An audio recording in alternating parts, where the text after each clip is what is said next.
सुखमनी साहिब की बानी हमें हमेशा की शांति और खुशी का रास्ता बताती है। यह शांति एक दिन या एक महीने या एक साल के लिए नहीं है, बल्कि हमेशा के लिए है। अगर हम सच्चे मन से सुखमनी साहिब के संदेश को समझें और उसका पालन करें, तो यह शांति और खुशी हमेशा के लिए हमारे अंदर बस सकती है। सुखमनी साहिब को पढ़ना और समझना एक यात्रा की तरह है, लेकिन गुरु जी हमें इस यात्रा का अंत शुरू में ही बता देते हैं। सच्चा गुरु ही यात्रा का आरंभ, मध्य और अंत है। अगर हम समझ गए कि गुरु कौन है, तो हम सुखमनी साहिब के रहस्य और गुरबाणी के रहस्य को समझ गए। गुरु जी कहते हैं, आद गुरह नमः। मैं गुरु को नमन करता हूँ जो शुरू से ही मौजूद है। जुगाद गुरह नमः। मैं गुरु को नमन करता हूँ जो युगों युगों से मौजूद है। सत गुरह नमः। मैं सच्चे गुरु को नमन करता हूँ। श्री गुरुदेवे नमः। मैं दिव्य गुरु को नमन करता हूँ। सुखमनी साहिब की शुरुआत इसी प्रार्थना से होती है। इससे हम सीखते हैं कि हमारे गुरु शाश्वत हैं और स्थान या समय से बंधे नहीं हैं। गुरु को किसी एक व्यक्ति या व्यक्तित्व से सीमित नहीं किया जा सकता। गुरु भीतर अविनाशी और अनंत है। गुरबाणी में हम सीखते हैं, सतगुर मेरा सदा सदा, ना आवे ना जाए। ओह अविनाशी पुरख है, सब में रहया समाए। मेरा गुरु शाश्वत है, ना आता है ना जाता है। वह अविनाशी प्राणी है जो सभी के भीतर रहता है। हमारा गुरु ना तो गर्भ में जन्म लेता है, ना ही मरता है, और हम गुरु के शब्द के माध्यम से इस शाश्वत गुरु से संवाद करते हैं जो मार्ग को प्रकट करता है। सतगुर शब्दी पाधर जान। सिख और गुरु के बीच क्या संबंध है? सतगुर की जिसनु मत आवे, सो सतगुर माहे समाना। जो कोई भी सच्चे गुरु की शिक्षा प्राप्त करता है, वह सच्चे गुरु में विलीन हो जाता है। यही कारण है कि सुखमनी साहिब इस प्रार्थना से शुरू होती है। गुरु यात्रा का आरंभ, मध्य और अंत है। गुरु हमें शब्द देते हैं। जब हम शब्द का अभ्यास करते हैं, तो हम गुरु में विलीन हो जाते हैं। गुरबाणी की शिक्षाएं हमें भीतर के गुरु में विलीन होने देती हैं। अंदर के इस सच्चे गुरु को साधु और संत भी कहा जाता है। सतगुरु, साध और संत सभी शाश्वत गुरु को संदर्भित करते हैं। यह अष्टपदी सिमरन के महत्व पर केंद्रित है। सिमरन का अर्थ है स्मरण। हम गुरबाणी के अनुसार ध्यान कैसे करते हैं? गुरबाणी हमें भगवान के नाम का ध्यान करने के लिए कहती है। वाहिगुरु शब्द में बहुत शक्ति है, क्योंकि ये शब्द सतगुरु ने दिया है।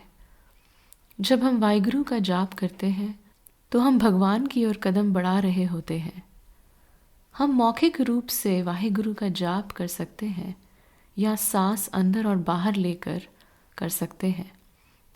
सांस अंदर और बाहर लेने की विधि से जाप करने का एक फायदा है कि हम जाप करते समय थकेंगे नहीं और हम कोई भी कार्य करते समय शांति से ध्यान कर सकते हैं।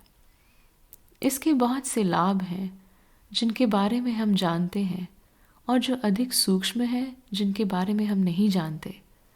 यह अष्टपदी हमें बताती है कि हमें ध्यान क्यों करना चाहिए। गुरु जी हमें अपने जीवन में ध्यान के लिए समय निकालने के लिए बहुत प्रेरित करते हैं। यह संदेश आज भी उतना ही महत्वपूर्ण है जितना 500 साल पहले लिखा गया था। विज्ञान ने भी ध्यान के लाभों और दिमाग पर इसके प्रभाव पर ध्यान दिया है। शांत करने के अलावा ध्यान दिमाग की बनावट को बदल देता है।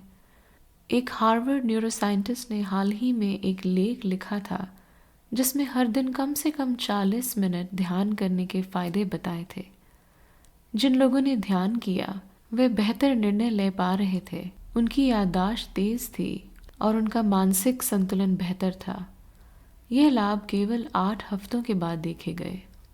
अगर हम गुरु जी के कहे अनुसार ध्यान को शामिल करते हैं तो कल्पना करें कि हम 24 घंटे ध्यान की स्थिति में रहकर कितना लाभ प्राप्त कर सकते हैं। जब हम भगवान का नाम वाहिगुरु जपते हैं और इसे सुनते हैं तो हम तुरंत अपने मन के विचारों से बाहर निकलकर वर्तमान में आते हैं। इससे शांति का अनुभव होता है। उसके अलावा आध्यात्मिक रूप से भगवान के नाम में बहुत शक्ति है। जब इसे विश्वास के साथ जपा जाता है तो यह चमत्कार कर सकता है। सबसे बड़ा चमत्कार है कि मन शांत होता है और भगवान का नाम कई और चमत्कार कर सकता है। गुरबाणी के अंदर हर शब्द भगवान के नाम के बारे में है।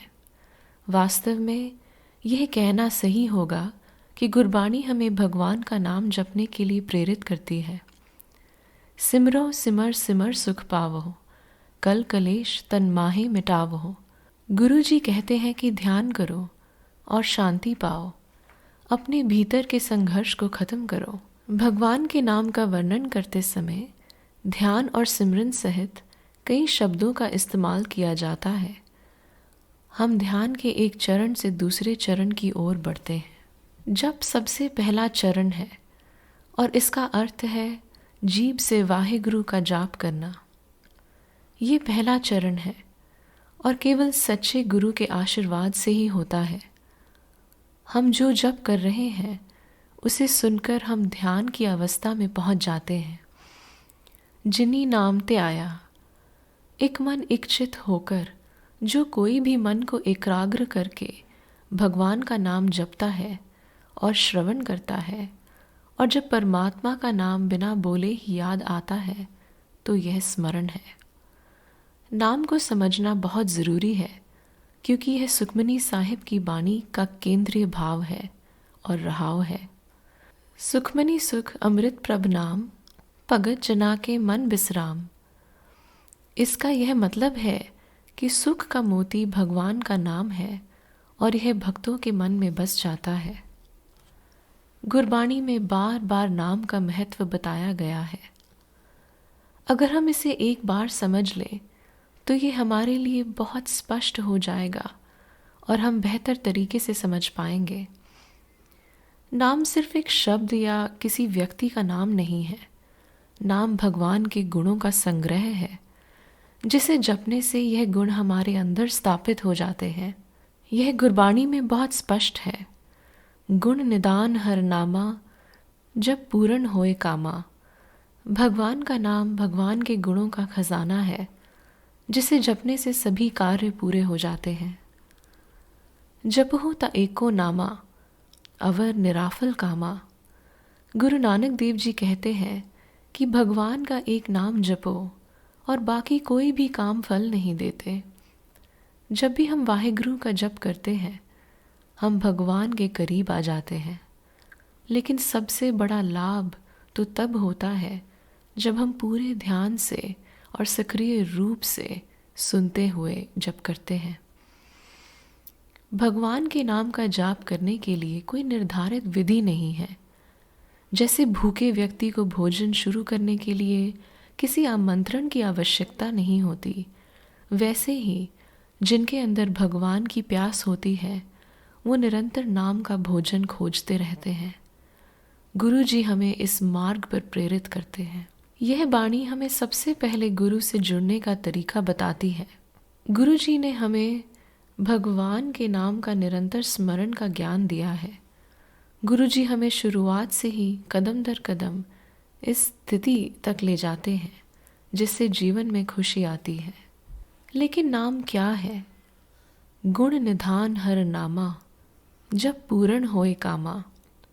यह एक संक्षेप में बताता है कि नाम भगवान के गुणों का संग्रह है जिसके जाप से सभी कार्य पूरे हो जाते हैं। गहरे स्तर पर नाम हमारे भीतर ईश्वर का प्रस्थान है। नाम जपना वो तरीका है जिससे हम ईश्वर से जुड़ते हैं।